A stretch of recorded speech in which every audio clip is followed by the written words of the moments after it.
बोलिए मेरे बांके बिहारी लाल की जय। आप सभी को इंदिरा एकादशी की हार्दिक शुभकामनाएं। एक समय राजा युधिष्ठिर भगवान श्री कृष्ण के समीप जाकर पूछने लगे कि हे कृष्ण, हे माधव, हे द्वारकाधीश, आप मुझे बताएं कि आश्विन मास में कृष्ण पक्ष में कौन सी एकादशी की जाती है तथा किस प्रकार से की जाती है।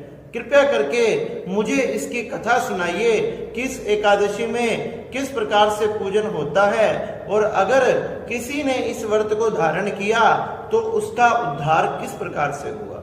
भगवान श्री कृष्ण युधिष्ठिर के इन सब प्रश्नों को सुनकर बड़े ही प्रसन्न हुए और कहने लगे कि हे राजन, अब मैं तुम्हें आश्विन मास के कृष्ण पक्ष की एकादशी के बारे में बताता हूँ। आप ध्यान से सुने। एक समय सतयुग की बात है। सतयुग में महिष्मती नगरी में एक इंद्रसेन नाम का राजा रहा करता था। वह राजा बड़ा धर्मात्मा था, पुण्यों को करने वाला, व्रत उपवास आदि को करने वाला, बड़े बड़े यज्ञों को करने वाला था। वह अपनी प्रजा की पुत्र की तरह रक्षा करता तथा उनका लालन तथा पालन करता था। इस प्रकार से राजा को धर्म से शासन करते हुए बहुत समय व्यतीत हो गया। जब इस प्रकार से राजा धर्म के कार्य किया करता था तो एक दिन नारद जी ब्रह्मलोक, यमलोक आदि को घूमते हुए पृथ्वी लोक में आ पहुंचे तथा महिष्मती नगरी में उस राजा के यहाँ गए। जैसे ही राजा ने श्री नारद जी को देखा, नारद जी को देखकर अपने आसन से खड़ा हो गया और खड़े होकर उनका आदर सत्कार स्वागत किया। नारद जी के सुंदर चरणों को धुलाया, तिलक किया, उन्हें सुंदर आसन पर बिठाया तथा आसन पर जैसे ही बिठाया कहने लगा कि हे नारद जी, आज मेरा यज्ञ पुण्य आदि सब सफल हो गया, जो आपके दर्शन करने का सौभाग्य मुझे प्राप्त हुआ। नारद जी यह सुनकर बड़े ही प्रसन्न हुए। फिर राजा ने कहा कि नारद जी, आज महिष्मती नगरी में आपका कैसे आना हुआ। तो नारद जी कहने लगे कि हे राजन, मैं ब्रह्मलोक से घूमते हुए यमलोक में गया। जैसे ही मैं यमलोक में गया, वहां धर्मराज ने मेरा बड़ा ही आदर सत्कार किया, स्वागत किया तथा इस प्रकार से स्वागत करता हुआ देखकर मैंने भी उसकी खूब प्रशंसा की। जब मैं उसकी प्रशंसा कर रहा था तो मैंने धर्मराज की सभा में देखा कि तुम्हारे पिता जो इतने धर्मात्मा थे, इतने पुण्यशाली थे, वह उस धर्मराज की सभा में बैठे थे। जब मैं उनकी तरफ देखने लगा तो उन्होंने मेरे पास आकर हाथ जोड़कर कहा कि हे नारद जी, आप पृथ्वी लोक पर जाकर महिष्मती नगरी में मेरा पुत्र इंद्रसेन रहता है तथा उस इंद्रसेन को मेरी ये जाकर संदेश दे दो कि तुम्हारा पिता धर्मराज की सभा में बैठा है, क्योंकि उसके पूर्व जन्म में एकादशी के व्रत में विघ्न हो गया था। एकादशी के व्रत में विघ्न होने के कारण मुझे ना स्वर्ग मिला ना वैकुंठ मिला। इसलिए अगर मेरा पुत्र आश्विन मास के कृष्ण पक्ष की ये इंदिरा नाम की एकादशी को धारण करेगा तो इससे मेरी मुक्ति हो जाएगी। इस प्रकार से तुम्हारे पिताजी ने मुझे ये संदेश दिया, इसलिए हे इंद्रसेन राजा, आप अपने पिता के लिए उनकी अधोगति के से मुक्ति दिलाने के लिए, उनको स्वर्ग तथा वैकुंठ की प्राप्ति कराने के लिए आप इस व्रत को धारण करो। राजा कहने लगा कि मैंने इस व्रत को धारण कैसे करना चाहिए, आप कृपया करके बताएं। तो नारद जी कहने लगे, अब बड़ा ही सुंदर मास आश्विन मास आने वाला है। आश्विन मास में कृष्ण पक्ष जो पितृ पक्ष के नाम से जाना जाता है, इस पक्ष में आने वाली इस इंदिरा नाम की एकादशी से हमारे सभी पितरों का उद्धार हो जाता है।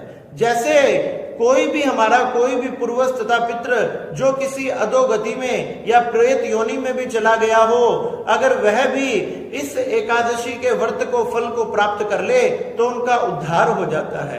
अगर तुम अपने पिताजी का नाम से संकल्प करके अपने पिताजी के लिए इस व्रत को धारण करोगे तो वो धर्मराज की सभा से छूट जाएंगे तथा स्वर्ग में राज करते हुए, स्वर्ग में रहते हुए वह वैकुंठ धाम को चले जाएंगे। राजा ये सुनकर बड़ा ही प्रसन्न हुआ। उन्होंने नारद जी के चरणों में प्रणाम किया। नारद जी ने बताया था कि दशमी के दिन सुंदर जल से नहाकर स्नान आदि कर कर अपने पिता के प्रति अपनी श्रद्धा भाव से प्रेम से उनका श्राद्ध करो तथा बाद में भगवान शालिग्राम का पूजन करो। एक समय भोजन करो तथा रात्रि में भगवान का जागरण करो।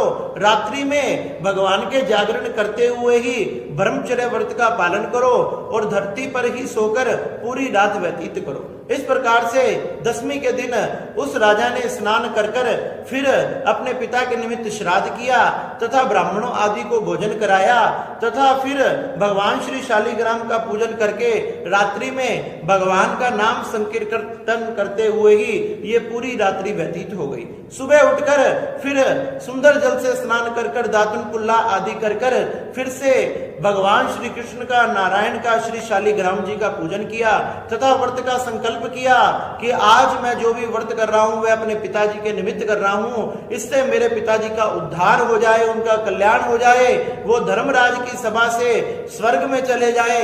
इस प्रकार से राजा ने सुंदर समय आने पर आश्विन मास का कृष्ण पक्ष की इस एकादशी के आने पर इस एकादशी के व्रत को धारण किया तथा व्रत को धारण कर कर पूरा दिन भगवान का नाम कीर्तन आदि करते हुए ही व्यतीत किया। जब पूरा दिन व्यतीत हो गया तो द्वादशी आने पर फिर से भगवान का पूजन कर कर सुंदर ब्राह्मणों को बुलाया, अपने बंधु बांधुओं के साथ, अपने परिवार के साथ, अपने पुत्र तथा पुत्रों के साथ ब्राह्मणों का पूजन किया, उनका आदर सत्कार किया तथा उन्हें सुंदर भोजन कराया। व्रत का पारण किया तथा संकल्प किया कि हे नारायण भगवान, मैंने जो भी इस एकादशी का व्रत किया है इसका सारा का सारा फल मेरे पिताजी को, मेरे पितरों को, मेरे पूर्वजों को प्राप्त हो जाए। वो किसी भी प्रकार से किसी प्रेत योनि में, अधोगति में अगर पड़े हुए हैं तो उनसे उनका उद्धार हो जाए। इस प्रकार से जैसे ही राजा ने संकल्प किया, उनके पिताजी जो धर्मराज की सभा में बैठे थे वह धर्मराज की सभा से भगवान नारायण का श्री गरुड़ जी उन्हें लेने आ गया। वह गरुड़ पर सवार होकर स्वर्ग पहुंच गए तथा अनंत समय तक स्वर्ग में रहकर भगवान के चरणों में सदा सदा के लिए बैकुंठ में पहुंच गए। और राजा जिसने इतना सुंदर व्रत किया वह व्रत के प्रभाव से निष्कंटक राज्य का भोग किया तथा फिर अपने पुत्र को राजा बना दिया तथा वह भी अंत समय में भगवान की कृपा से बैकुंठ को चला गया। इसलिए हे युधिष्ठिर, जो इस व्रत को धारण करता है उसका तो उद्धार होता ही है, लेकिन उससे पहले उसके पितरों का, पूर्वजों का उद्धार हो जाता है। इसलिए इस पितृ पक्ष में, आश्विन मास के कृष्ण पक्ष में हमने अपने पूर्वजों तथा पितरों के कल्याण के लिए इस सुंदर व्रत को रखना चाहिए, क्योंकि इंद्रा एकादशी के प्रभाव से वह देवताओं के समान तुल्य हो जाते हैं, वह स्वर्ग में जाकर विराजमान हो जाते हैं और अनंत समय तक वहां रहकर भगवान के चरणों में बैकुंठ में जाकर वास करते हैं। इसलिए हे युधिष्ठिर जी महाराज, आप इस व्रत को धारण करो, जिससे आपके पितृ तथा पूर्वज बड़े ही प्रसन्न होंगे तथा आपको भी निष्कंटक राज्य की प्राप्ति तथा समस्त सुखों की प्राप्ति होगी। इस प्रकार से भगवान श्री कृष्ण ने श्री युधिष्ठिर जी महाराज को ये बड़ी ही सुंदर आश्विन मास के कृष्ण पक्ष की इंद्रा एकादशी का महत्व सुनाया, कथा को सुनाया। युधिष्ठिर जी महाराज बड़े ही प्रसन्न हुए तथा भगवान से ये सुनकर उन्होंने बड़ी ही सुंदर विधि से भगवान के इस व्रत को धारण किया। बोलिए नारायण भगवान की जय। अगर आप भी हमारी ये वीडियो पसंद आई तथा इस वीडियो को लाइक करें तथा अब तक अगर आप हमारे चैनल से नहीं जुड़े हैं तो हमारे चैनल को जरूर सब्सक्राइब करें तथा अगर आपको हमारी कोई भी वीडियो पसंद आती है तो इन वीडियो को अपने परिवार में, अपने सगे संबंधियों में आगे से आगे शेयर करें। बोलिए नारायण भगवान की जय। जय जय श्री राधे, जय जय श्री राधे, जय जय श्री राधे श्याम।